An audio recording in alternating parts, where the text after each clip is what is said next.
South Korea's new president has the Trump-shaped crisis to avert. South Korea's new president Lee Jae-myung has secured a storming victory, but this honeymoon will barely last the day. The former opposition leader is not getting to enjoy the 2 months transition period usually afforded to new leaders so they can build their team and nail down their vision for the country.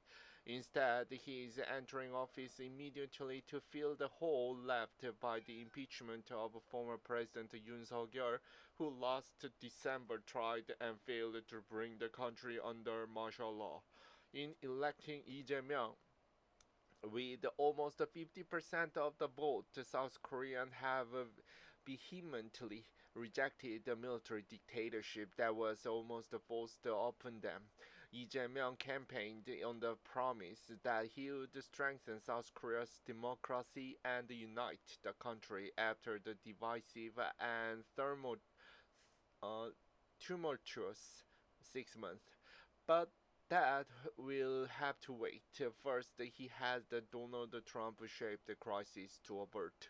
In the coming months, Trump has the power to destabilize South Korea's economy, its security, and its volatile relationship with North Korea.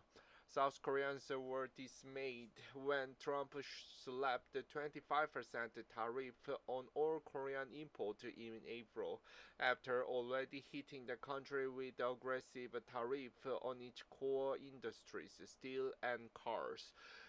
They had assumed that being long-standing military allies from the days of the Korean War and having a free trade agreement with the U.S. would spare them.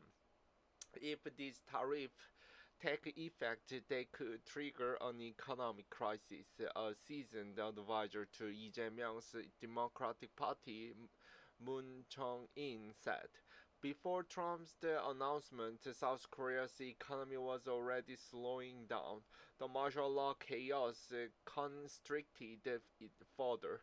Then, in the first quarter of this year, it contracted. If fixing this has been voters' number one demand, even above fixing their beleaguered democracy. Lee Jae-myung is entering office immediately after the impeachment of the former President Yoon Suk-yeol. But without the president, talks with Trump have been on hold. They cannot be put off any longer. And there is much more than South Korea's economy at stake in these negotiations. The U.S. currently guarantees South Korea's security by promising to come to its defense with both conventional and nuclear weapons were it to be attacked by its nuclear-armed neighbor, North Korea. As part of this deal, there are 28,500 U.S. troops stationed in the South. Yet Trump has made clear he does not plan to differentiate between trade and security when negotiating with the country, signaling that Seoul is not pulling its weight in either area. In the post of his Truth Social platform in April, Trump said that during initial tariff talks with South Korea, he had discussed the payment for the big-time military protection we provide, calling it beautiful and efficient one-stop shopping. This approach makes Seoul uniquely vulnerable. Evans Rivero, the former senior U.S. diplomat based in Seoul, fears the crisis is coming. For the first time in our lifetime, we have a U.S. president who does not feel a moral and strategic obligation towards Korea. In his first term as president, Donald Trump questioned the value of having U.S. forces stationed in Korea and threatened to withdraw them unless Seoul paid more to have them. It seems likely he will demand more money this time around. Seoul may not want to pay more, but it can afford to. A bigger problem is that Trump's calculations and that of his defense department seem to have changed. This is no longer just about the money. Washington's top priority now in Asia is not just stopping North Korea attacking the South. It is also to contain China's military ambitions in the region and against Taiwan. The U.S. currently guarantees South Korea's security with 28,500 U.S. troops stationed there. Last year, a now senior U.S. defense officer, Elbrig Colby, said that South Korea was going to have to take overwhelming responsibility for its own self-defense against North Korea so the US could be ready to fight China. One option is that the troops stationed here would switch their focus to constraining China. Another touted by the couple of U.S. defense officials last month is that thousands of soldiers would be removed from the peninsula altogether and redeployed, and that Seoul's military would also have to play a role in deterring Beijing. Not only could this put South Korea in a dangerous military predicament, but it would also create a diplomatically difficult one. President President Jae-myung, who historically had been skeptical of Korea's alliance with the U.S., wants to use his presidency to improve relations with China, South Korea's powerful neighbor and trading partner. He has stated several times that South Korea should stay out of a conflict between China and Taiwan. We must keep our distance from the China and Taiwan contingency. We can get along with both, we said during a televised debate last month. The political advisor, Mr. Moon, who once served as National Security Advisor, reiterated Lee Jae-myung's concerns. We are worried about America abandoning us, but at the same time, we are worried about being entrapped in American strategy to contain and encircle China, he said. If the U.S. threatens us, we can let the forces go, he said. For Mr. Rivero, the former U.S. diplomat, his combination of Lee Jae-myung, Trump, and China threatens to create a perfect storm.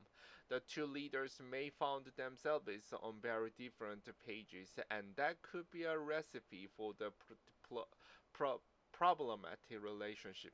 If this plays out, it would undermine peace and stability in Northeast Asia. In Pyongyang, Kim Jong-un will no doubt be watching closely, keen to exploit a sweeping ground. His nuclear weapons program is more dangerous than ever, and nothing or no one has been able to convince him to wind it down, including Donald Trump, who during his first term was the first U.S. president to ever meet the North Korean leader. Since returning to office, Trump has indicated he would like to resume talks with Kim Jong-un, which ended without agreement in 2019. In Seoul, there is a real concern that this time the pair could strike a deal that is very bad for South Korea. The fear is that Trump would take an America First approach and ask Kim Jong-un to stop producing his intercontinental ballistic missiles that threaten the U.S. mainland without addressing the multiple short-range nuclear weapons pointed at Seoul, and in return, Kim Jong-un could demand a high price. Kim Jong-un has far more leverage than he did in 2019. He has more nuclear warheads, his weapons are more advanced, and the sanctions that are supposed to put pressure on his regime have all but collapsed, thanks largely to Vladimir Putin. The Russian leader is providing Kim Jong-un with the new economy and military support in return for North Korea's help fighting the war in Ukraine. This therefore gives Kim Jong-un the cover to make more audacious request of the U.S. He could ask Trump to accept North Korea as a nuclear weapons state and agree to the deal that would reduce Pyongyang's weapons count rather than get rid of them altogether. Another of his requests could likely be for the U.S. to remove some of the security it provides South Korea, including the troops. North Korea is in the driver's seat now. The only curveball is how much risk President Donald Trump will take, said Sidney Saylor, who was involved in the 2019 negotiations on the U.S. side. The idea there might be some sort of troop withdrawal included in the deal is really not that far-fetched. Mr. Saylor stressed that the U.S. would not leave South Korea in the dust, but advised South Korea's new president to establish a relationship with Trump early on and be clear they expect to be part of any process if talks materialize. The new president must move quickly on all fronts, added Mr. Libra, arguing that Lee Jae-myung's first homework assignment should be to come up with a list of 10 regions why South Korea is an indispensable partner and why American dollars are being well spent, regions that can convince a skeptical and transactional Trump. So is hoping it can use the shipbuilding expertise to convince the U.S. it is valuable partner. One ace card South Korea is hoping to play is its shipbuilding process. It builds more vessels than any other country but China, which is now the world dominant shipbuilder and home to the largest vessel fleet. This is the frightening prospect for the U.S., whose own industry and navy are in decline. Last month, I visited South Korea's flagship shipyard in Ulsan on the south coast, the largest in the world, where Hyundai Heavy Industries builds 40 to 50 new ships a year, including naval destroyers. Sturdy cranes slotted together sheets of the metal, creating vessels the size of small villages. Seoul is hoping it can use this expertise to build, repair, and maintain warships for the U.S., and in the process convince Washington it is a valuable partner. U.S. shipbuilding difficulties are affecting their national security, said Jung Woo-man, head of the strategy for Hyundai's naval and ship unit. This is one of the strongest cards we have to negotiate with. In his campaign for President Lee Jae-myung declared he did not want to rush into any agreement with Donald Trump. Now in office, he could quickly find himself without this luxury.